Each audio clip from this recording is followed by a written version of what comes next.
Congresswoman Marjorie Taylor Greene is threatening to move ahead with a floor vote to remove Mike Johnson as House Speaker. This comes after House Democrats announced today they would block the vote and save his job. The Georgia Republican accusing Johnson and Democrats now in a social media post of making a, quote, slimy backroom deal. Hours earlier, House Democratic leadership released a joint statement saying it's time to, quote, turn the page on this chapter of pro-Putin Republican obstruction. They vowed that Greene's ouster effort would not succeed. Earlier today, Speaker Johnson denied that he made a deal with Democrats to save his job. I was laser focused on getting the supplemental done.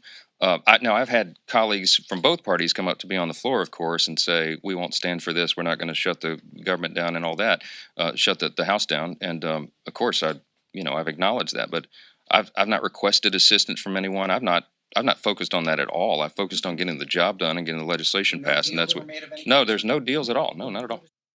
CBS News congressional correspondent Nicole Killian is following all of this from Capitol Hill. Nicole, explain this. Democrats were not willing to go out on a limb for the previous speaker, Kevin McCarthy. Why are they now saying they are willing to vote to protect Speaker Johnson when he's arguably more conservative than McCarthy is? Yeah, well, to a certain extent, some of this had to do with personality differences.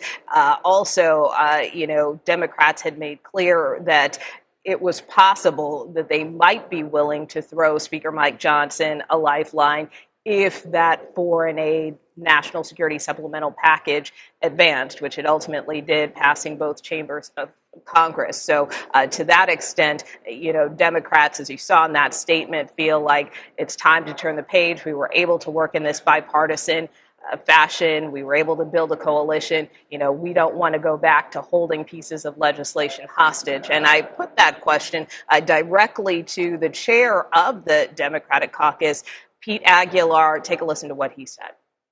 Look, I'm not going to try to get in the head of Marjorie Taylor Greene. I don't know what goes on in there. It's her right to bring that up. The Republican rules that she voted for, that we voted against, allow any single member to bring this proposal up. She is a legislative arsonist, and she is holding the gas tank. And Kevin McCarthy allowed that to happen. That's not lost on anybody. What we are saying is we don't need to be a part of that. So bottom line, they don't want to go there, but, the chair was responding specifically to Marjorie Taylor Greene, who said that she may move forward with this motion to vacate anyway because she wants to put people on record. We now know that she intends to hold a news conference Wednesday morning. You can see there, I tried to ask her multiple times if she is going to move forward with this motion to vacate. She declined to comment, and this, of course, comes after she had some pretty extensive conversations on the House floor today, for instance, with Majority Leader Steve Scalise, Tom Massey, who supports her motion to vacate, and Congressman Matt Gaetz. She also was seen going to the office of the parliamentarian earlier today. So again, whether or not she's going to move forward remains to be clear, but she continues to hold that threat over Speaker Johnson's head. No question. It's a funny sign. I hope that sign doesn't fall. Good morning, everyone, and thank you for taking the time to come out this morning. It's really easy once you get elected and come to Washington, D.C., to put it in cruise control and just go along with the status quo. But that's not why I ran for Congress, and that's not why I came to Washington, D.C.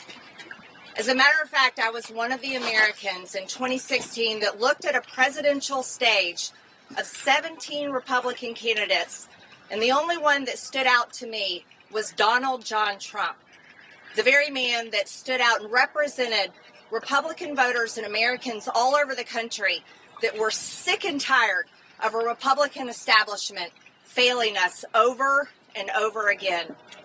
That's why I supported him in 2016. That's why I supported him in 2020. And that's why I support him now. But what happened when President Trump became president and the Republican majority in the House and the Republican majority in the Senate is the Republican establishment under Paul Ryan failed President Trump and failed the agenda that we wanted to get done. They passed a $1.3 trillion omnibus that did not fund the wall after we had stood at Trump rally after Trump rally and said, build the wall. They failed us. They funded the Uni-party agenda. They funded the status quo that Washington, D.C. just wants to keep going and keep going. And you know what happened? That's why Republicans lost the midterms in 2018 and Nancy Pelosi became Speaker. Republicans didn't fight. They allowed the Russia hoax. And then what happened when Democrats took over the House? It was impeachment number one, and the entire war against President Trump continued. And that war on President Trump is the war on the same voters today that are ready to go and vote for that man in November and put him in the White House in January. And that's exactly what is happening. He's winning poll after poll after poll because he's the only one fighting while Republicans in the House and Republicans in Washington continue to cave and be part of the Uni-party. Mitch McConnell has a 6% approval rating for a reason, and that's because he's caved to the Democrats and continued the disgusting business model in Washington, D.C. that thrives on forever wars and thrives on building a bigger government and taking away the freedoms bit by bit of Americans. Republican voters in America, Americans altogether, gave Republicans the House. They gave us the House in 2022. You want to know why? Because they were fed up with the Democrat agenda that is destroying this country. Wide open borders, an economy that's crashing, freedoms being stolen, COVID shutdowns, all the horrors that happened when Joe Biden took the White House and Democrats took full control. That's why we won the House in 2022. But what have we done with it? What are we giving Republican voters to vote for? President Trump is the reason why people are going to turn out in November. And I'm here fighting every single day to push my party to be a Republican-controlled majority that will fight and pass his agenda when he's in the White House in January. And right now, we are not that Republican majority. We have a speaker, Mike Johnson, that by the way, I elected him. I voted for that man. So I have every right to be standing here. It wasn't a choice of America. It was a choice within our Republican conference. And I voted for Mike Johnson because his voting record before he became Speaker was conservative. He voted against funding Ukraine. He was solidly pro-life. He voted to secure the border. He voted to fight against Democrats, fight against the witch hunt against President Trump. But once he became Speaker, he has become a man that none of us recognize. He passed 3 continuing resolutions. And then he finally passed a 2-part omnibus that fully funded Joe Biden's agenda and the Democrat agenda. Funded the Department of Justice that wants to put President Trump in jail for the rest of his life, which is a death sentence. Mike Johnson fully funded the FBI, which raided Mar-a-Lago. And he gave him a brand new building as a gift. Pro-life Mike Johnson funded full-term abortion clinics, funded the trans agenda on children that 70% of Americans are completely against on both sides of the aisle. And he fully funded Joe Biden's open border policies, the number one issue in America. So I entered a motion to vacate, but I didn't call it for a vote. I was controlled. I was responsible. I was being conscious and caring about my conference and our majority. It was a warning to stop serving the Democrats and support our Republican conference and support our agenda.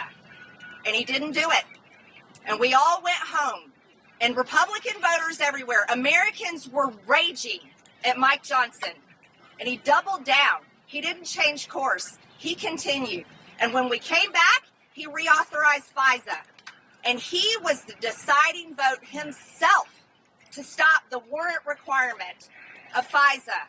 He voted it down. When only 6 months before that, before Speaker, he was for it. That was the second betrayal.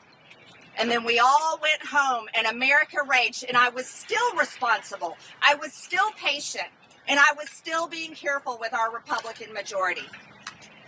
And then we came back. And that's when Mike Johnson fully joined the disgusting business model of Washington, D.C. to fund forever wars. Yeah, that's what this is. The Uni-party is Make Ukraine Great Again. The Uni-party is all about funding every single foreign war. They think this is the business model that needs to be done.